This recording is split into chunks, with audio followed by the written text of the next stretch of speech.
Time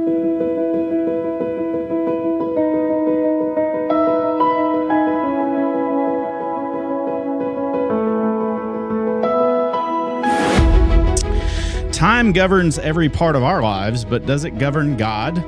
Welcome to the Curious Faith Podcast, where faith isn't the absence of questions, it's learning where to take them.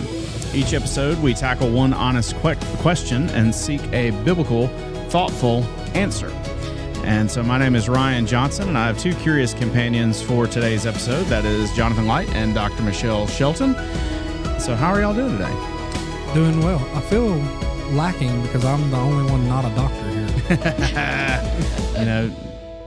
Jonathan, you're on your way, though. Got a long way to go. Short time to get there. It's about who you surround yourself with. That's right. True. That's very true. Get up to y'all's level. There it is. See? Let's see what Kristen has to say about that.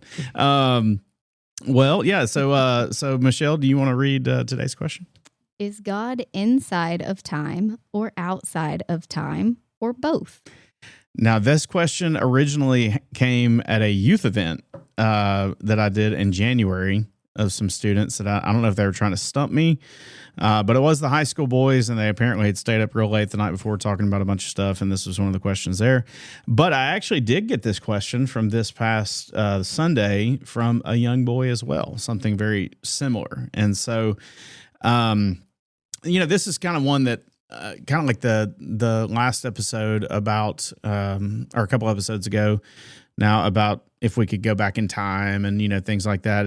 It's one of those things that whenever you're dealing with time, it seems like that it's so hard to process and think about it because we are creatures who are stuck in time. Just like the opening statement, like time governs our lives. We can't help but to think in the past and the present and the future.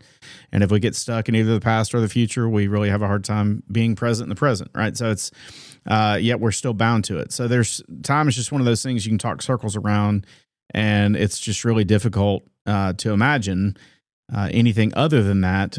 But I think that's where we have to just settle with something that is it's kind of a starting point for this question or this answer, and that is that time is something that is created. Mm-hmm. Now, I don't think it's a social construct created by the government, to keep us. Wasn't that what you were saying, Jonathan? But we didn't get that recorded, okay? You didn't have to bring my conspiracy theories into this. Well, you weren't saying you believed it. You were just saying you heard somebody say it. Yeah.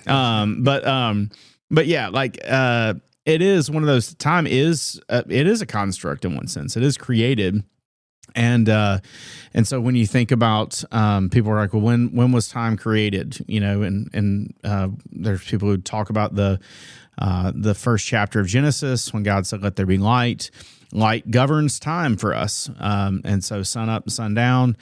That's the day that really marks all of our lives. That circadian rhythm that we live in, and that's how we measure time. That's how we evaluate time. And so once again, as creatures who have memory, we have a memory of times past, and we think about times future. That's one of the things that distinguishes us as creation. And so time is something that's created. Well, if we think about time as something that's created, time has a creator. And if one of the principles of creation is that if God creates something, then he is apart from that. He transcends that. And so God created matter. So God is spirit. God, he created consciousness. And so God is the ultimate consciousness. There's ways that we are similar to him, but there's ways that he's totally beyond us. We get that from places like Deuteronomy 29:29. And so time is the same. Right? God being omnipresent, he is not just in all places, he is at all times. He is outside of time, meaning that he is past, he sees the past, he sees the present, he sees the future, and his knowledge of those things is perfect, and therefore he is both completely distinct from time, yet because he's the creator, he can interject himself into time. He can be transcendent from it. He can be present in it. And And so his plan includes the creation of image bearers with whom he would interact with, who exist in time. That's us, right? And so as God exists in Trinity, he's also a multidimensional being, which is the part where you say those words and people are like, ooh, you know. But that is the spiritual realm. That's another dimension that we can't see.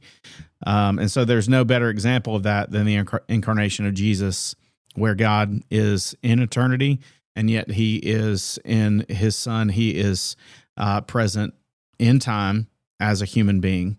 And so God does exist in time, but God is also outside of time.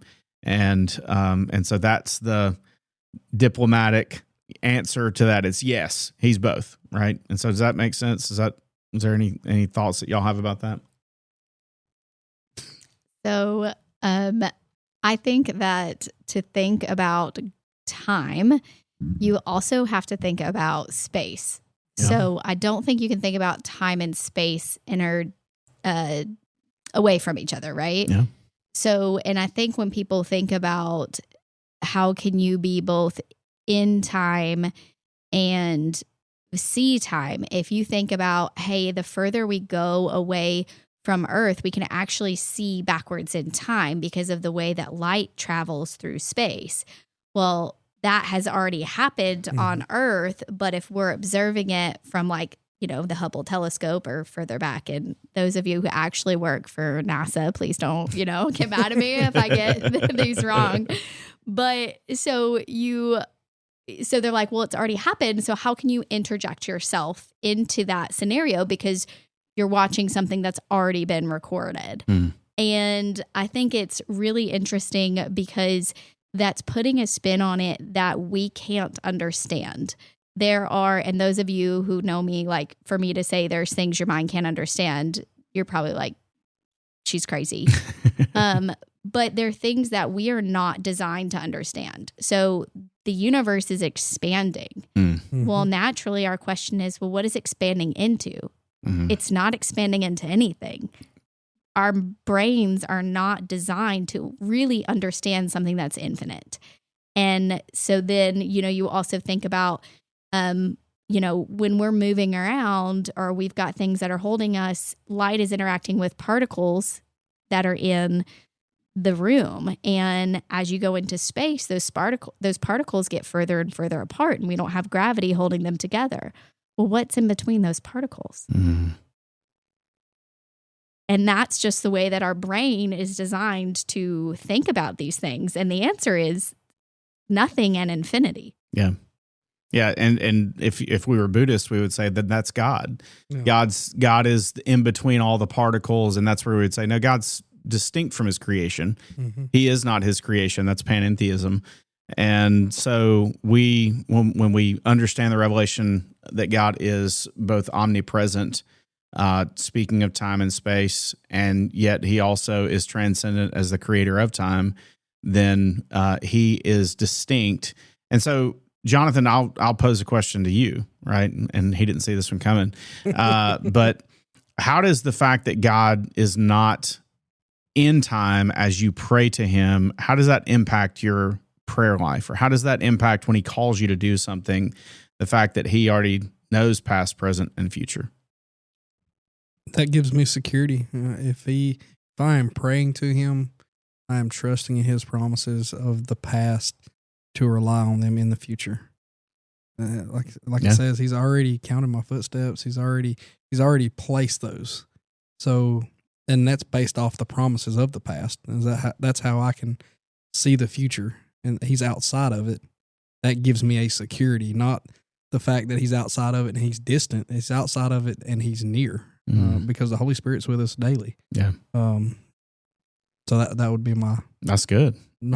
Super complex answer. Well, that's the thing. That's where the beauty of the attributes of God are, and which is, this idea of him being inside of time or outside of time, is an attribute of God that it should provoke both awe, which is what you're talking about, Michelle, and security, as we exercise our faith in those promises in his word.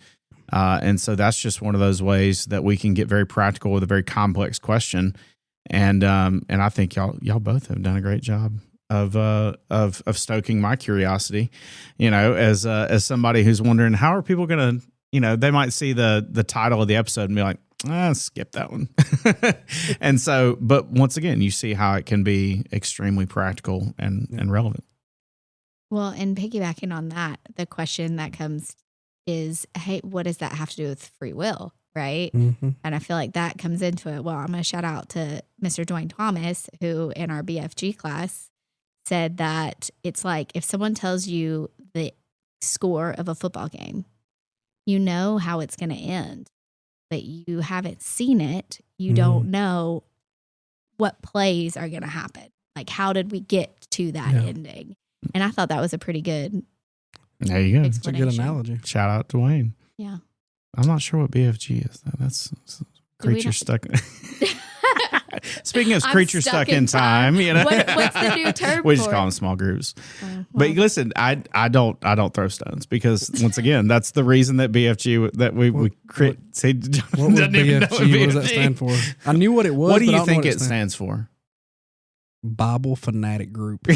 You're close. really close. You're Bible really close. Fellowship Group. And that was the point. Like old church growth models were like, hey, name it something unique to break it out of people's expectations of Sunday school, And so anyway, I was like, a couple, I guess probably, I don't know, a year and a half ago, I was like, let's just call them all small groups and challenge people to get involved in small groups. But I love it. I love it because it shows the power of that principle of like, call it something different. And it sticks in Michelle's mind, You don't like NETMA? And the NETMA. Oh, yeah. That was what the loop was called when I got here. The NETMA. What did it stand for? No one ever tells me anything. I like that. Isn't that good? I like that. We should just go back to that. I should be like, Cheryl, let's go back to the NETMA. Yeah, that was another one of those. I'd like to be a fly on the wall when you tell her that. She'd shoot me a look. Well, this has been a very riveting and a blast from the past episode in some ways of the Curious Faith podcast. And so if today's episode helped you, then share it with a friend who might be asking the same question. What is BFG and what is the NETMA? And if you got a question that you'd like featured on a future episode, then email us at questions@curiousfaithpodcast.com. We'd love to hear from you. This podcast is sponsored by Agape Baptist Church. You can learn more about Agape and our outreach ministries through the Community Care Village by visiting our website and seeing how you can get connected. And so until next time, stay curious and keep growing in the faith.